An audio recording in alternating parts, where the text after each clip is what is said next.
Halo, berjumpa lagi dengan saya.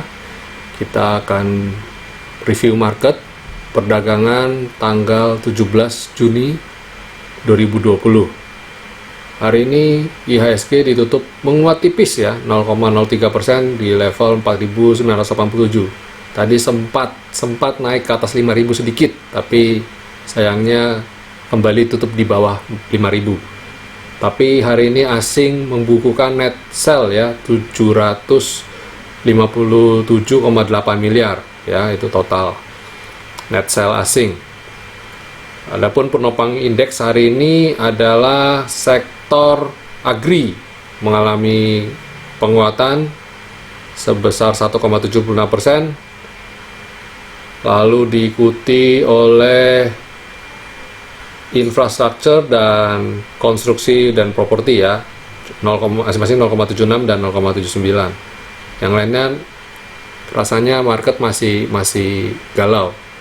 Nah, tadi sempat saya review juga di menjelang sesi kedua, saya buka chart 15 menit ya. IHSG tertahan di selendang, yang mana saya pikir bisa rebound, tapi ternyata masih bergerak di area selendang ya. Di hourly-nya juga terlihat oke ya, terlihat masih sideways juga. Walaupun begitu asing juga itu kelihatan sekali ya, asing di garis kuning jual terus tuh, cukup masif jualannya. Ya, ini kita berharap besok IHSG bisa naik ke level 5.000. Kalau mampu bisa kemudian ke level V-line ya, saya berharap sampai ke V-line. Itu review composite kita. Kita langsung review saham aja. Di sini yang di layar adalah Tekim ya. Tekim hari ini oke ya, di atas selendang. Lumayan oke nih. Transaksi juga bagus ya, volume juga oke. Kalau besok bracket fee, kemungkinan besar ini bisa lanjut bagus ini Tekim ini ya. Lalu habis itu ada INKP. INKP juga oke banget ya, INKP itu sekarang sudah mulai nyampe di area resisten ya, asing juga masuk terus. Nextnya saya lihat bisa sampai ke V-line ini.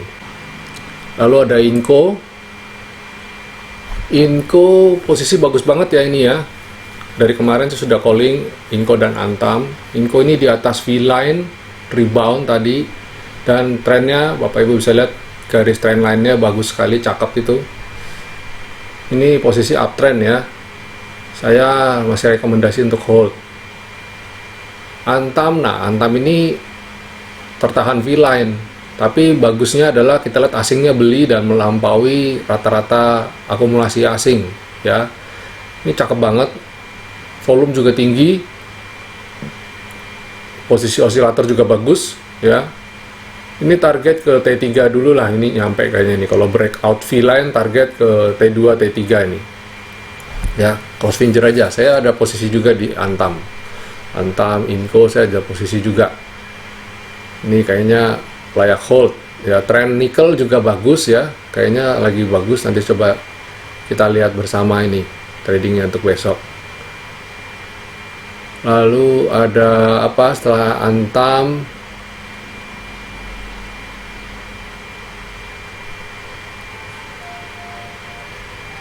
BTPS ya, BTPS ini juga naik di atas V-line. Ini ada pola ya, tadi sudah saya review tadi pagi, ada pola dari kemarin, bukan tadi pagi. Tadi pagi saya cuma call aja kalau ini layak beli ya. Posisi rata-rata 2%-an ini profitnya nih di BTPS nih tadi. Ini bagus nih. Ada pola double bottom yang kita kemarin gambarkan. Sayangnya volumenya berkurang. Lalu BRI ini oke ya, masih di atas V-line. Ini secara jangka pendek naik, tapi candlenya hari ini merah. Ini ciri khas emiten pemegang market cap tuh kayak gini pergerakannya, naik tapi merah ya. Tapi pada dasarnya masih layak hold, target ke V-line juga. Ini karena polanya masih uptrend nih, polanya nih ya, polanya masih uptrend. Tower udah nggak usah cerita lah ya, hari ini bagus banget. Dari kemarin udah oke, saya sudah call tower ya, jadi masih sifatnya masih duduk manis aja ini tower ini. Coba saya tarik garis trendline, juga rapi sekali.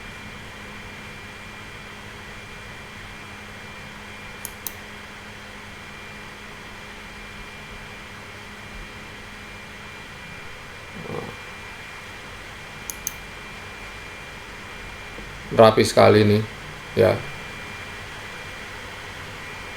Buat saya tower tuh hold. Kalau mau masuk boleh nggak? Boleh. Tower boleh masuk.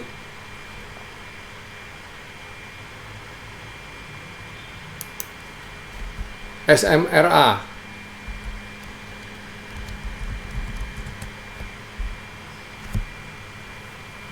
SMRA juga masih oke ya. Naik tapi merah. Ini kelihatan banget bikin galau nih. Kerjanya market maker ya ginilah. Tapi asing masih masuk, masih oke, masih naik. Jadi tahan aja, nggak usah galau ya di trading system kita itu, nggak usah galau. Selama masih di atas selendang dan terlihat indikator asing juga masih oke, masih masuk, ya sudah, santai aja, udah hold aja, udah. Kita nggak usah galau. Pokoknya selendang itu cukup powerful ya untuk menjadi support di area jangka pendek ya, time frame pendek itu selendang bagus. INDF juga kemarin juga saya sudah call ya, buy ya. Kalau saham-saham pemegang market cap kayak INDF, BRI, itu belinya pastikan sore aja untuk ngejar buat besok ya. Ini asing juga masih masih masuk terus. Kalau bicara INDF sekalian kita lihat juga ICBP, anak perusahaannya juga sama trennya ya, masih naik, masih oke lah ini. Sekalian saya mau ulas, kemarin malam ada yang bertanya mengenai ini panel kedua. Pak, bedanya apa Pak antara histogram yang berwarna oranye, hijau, dan turkis ini dengan yang di bawah ini bedanya apa? Nah, saya terangkan sekali lagi ya. Yang membedakan itu adalah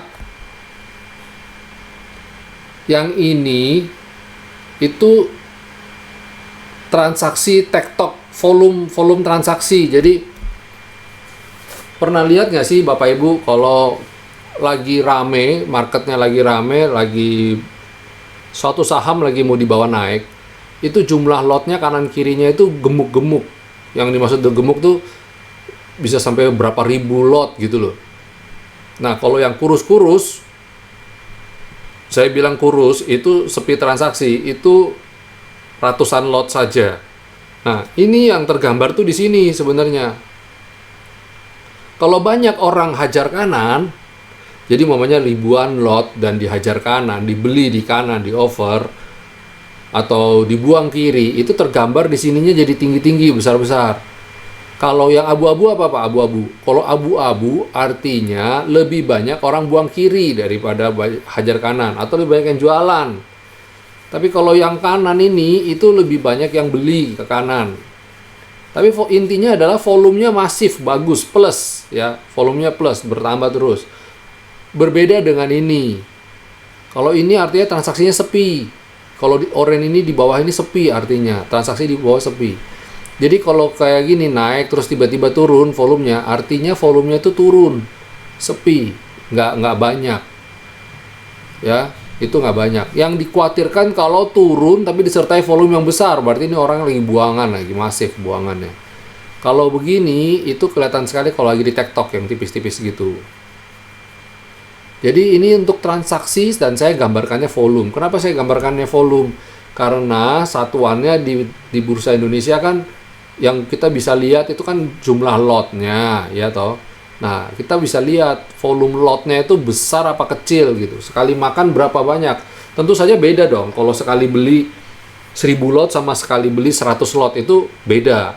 Nah, ini yang saya gambarkan di sini. Semakin sekali banyak makannya semakin besar, ini histogramnya semakin tinggi. Tapi kalau semakin kecil angkanya, ya histogramnya juga di bawah turun, kecil. Jadi kadang-kadang kita juga lihat ketika satu saham di bawah turun, ketika satu saham koreksi, kita lihat volumenya dulu. Kalau volumenya ternyata kecil, ya kita nggak usah khawatir, tenang aja, pasti bisa rebound. Contoh ini kan volumenya kan kecil tuh. Nah, volume transaksinya. Jadi kalau seumpama volumenya tinggi, koreksi, nah itu hati-hati ya, hati-hati. Nah, kalau yang di bawah ini apa? Kalau yang di bawah ini selisih transaksi sebenarnya. Jadi saya jumlahkan tuh transaksi buy itu kan saya gambarkan sebagai plus. Yang buy itu plus, sedangkan yang sell itu min. Jadi kalau banyak minnya, histogramnya merah. Tapi kalau banyak plusnya, histogramnya hijau. Itu aja. Dan ini sebenarnya jarang saya gunakan juga. Saya lebih banyak lihat ininya. Saya patokan lihat harus rame ya. Transaksi harus rame. Kalau nggak rame, kita gimana bisa jualan? Jelas ya Bapak Ibu ya. Ini yang panel kedua ini. Itu adalah beda yang histogram yang atas sama histogram yang bawah. Nah, ini PTBA sendiri gimana? PTBA ini sendiri saya lihat. Nah, ini transaksinya sengaja dibikin rame. Ini kalau yang rame begini belum tentu berimbas bagus loh ya. Belum tentu artinya bagus. Bisa saja sengaja dibikin rame. Dia tektoknya banyak, besar-besar. Tujuannya apa? Supaya dia bisa jualan pelan-pelan. Nah, ini asing, kerjaannya asing dia biasanya gini tuh. Walaupun harganya naik, tapi asingnya turun terus. Nah, ini saya sudah bilang dari kemarin, ini udah sell on strength ya. Udah jualan aja deh. PTBA jualan aja. Ini udah mau kumdet nih. Biasanya kalau kumdet ambles. Salah satu yang kumdet hari kemarin, kumdet tapi hari ini ambles tuh adalah Wika. Wika tadi sempat ambles cukup dalam tuh. Tapi udah mulai rebound lagi. Saya nggak tahu besok apakah bisa lanjut rebound apa enggak ya. Saya sih cenderung hindari kumdet ya. Nggak mau spekulasi saya. Di dunia manapun, di pasar modal manapun, yang namanya trader itu menghindari kumdet. Ya. Kecuali kalau investor, itu sih nggak usah ngomong. Ya. Tapi kalau trader, hindari kumdet. Dimanapun. Itu nggak ada ilmu yang khusus sih. Nggak ada ilmu spesial.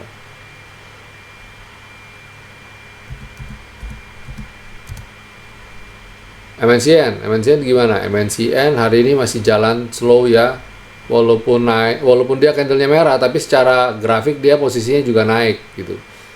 Tapi perhatikan hati-hati ya, asingnya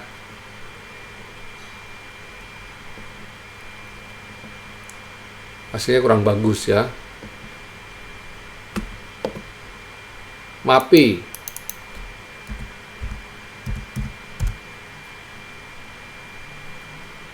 oke ya. MAPI ini kena sentimen, yaitu pemerintah mengurangi PSBB, jadi dilonggarkan ya, aturan PSBB dilonggarkan, berarti mall udah mulai buka. Nah, ini diuntungkan ini, tapi sifatnya baru sentimen ya.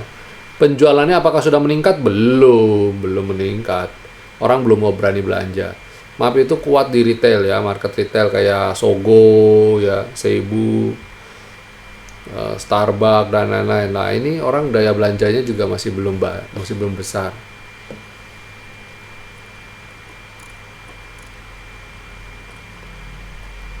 Bimantara.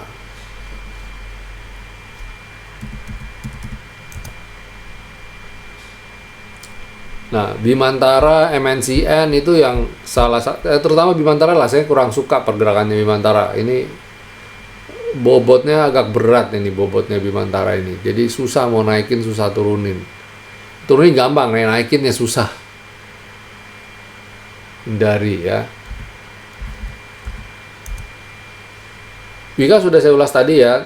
Ini kemarin dia ada kumdet dan hari ini dia pergerakannya ya minus gitu. Tapi good newsnya, kabar baiknya adalah dia masih tertahan di atas lendang. Jadi saya lihat sih masih oke ya. masih oke. LPPF. Ya ini sama, mirip-mirip sama MAPI, cuma LPPF lebih jelek dari MAPI sahamnya. Tapi saya lihat sih masih oke lah. Masih di atas selendang dan masih malu-malu mau. Asing jualan terus, tapi pada dasarnya kayak gini-gini itu sudah senjakala ya. Jadi new normal, orang tuh walaupun sudah dilonggarkan, mau ke mall juga mikir ya. Mau belanja juga mikir. Jadi di dunia ini sekarang juga sudah lagi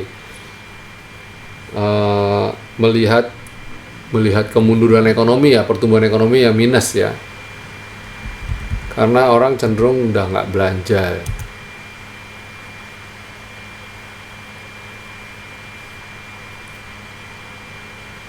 Cepin. Cepin masih oke, Cepin dan Java boleh diperhatikan karena saat ini katanya stok ayam di lapangan itu juga sudah nggak membanjir juga ya. Jadi mungkin dia bisa ada sentimen-sentimen lah ini, nyerempet-nyerempet lah. Kita sekalian cek Java-nya. Nah ini juga tertahan di V-line nih Java nih. Kalau bisa rebound, oke, cakep. Kalau nggak bisa ya sudah. ICBP tadi udah ulas belum ya? Nggak apa-apa. Ya, sekilas tadi udah saya ulas dan masih oke ya, masih oke, masih di atas selendang. Target Skyline dan V-line masih rasanya masih oke lah.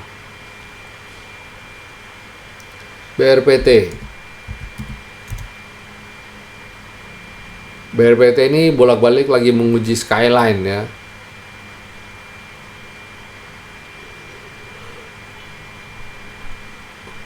Coba deh besok lihat BRPT. Biasanya kalau habis merah dia bisa hijau, biasanya selang-seling soalnya. BBNI ya ini juga sama, bikin galau kayak sama BRI kan, sama chartnya modelnya. Coba kita kasih lihat BRI. Percis.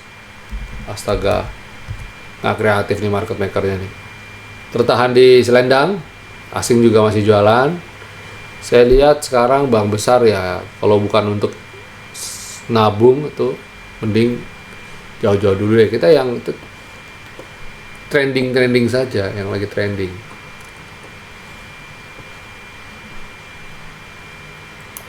ICBP rasanya sudah ya. Udah. BTPS juga sudah. Excel. Excel hari ini bagus ya, cakep nih. Excel, ISAT tadi juga sempat rebound lagi, tapi penutupannya agak dibikin galau. Biasanya besok bisa naik nih. Nah, Excel juga oke di atas V-line. Nah, kita bisa lihat setelah ini percobaan kedua dia ya. Percobaan, kalau yang ini dihitung sih percobaan ketiga. Tapi kita lihat. Nah, kalau dari sini ini percobaan kedua. Saya mau lihat nih, ini bisa stabil nggak nih besok nih. Kalau besok bisa, ini kan juga asing masih masuk nih, masih inline semuanya. Nah, saya boleh nih, boleh spek buy. Terus saya belum ada kemarin seperti ini Jasa Marga. Jasa Marga kepentok V-line ya. Besok kalau bisa breakout bagus. Jasa Marga ini layak diperhatikan ya. Oke, sampai sini dulu. Kita buat review, nggak usah panjang-panjang. Yang penting actionnya besok. Kalau besok ada sinyal juga kita biasanya langsung share ke grup ya. Ya, sampai ketemu semua teman-teman. Happy cuan and stay healthy ya. God bless you all.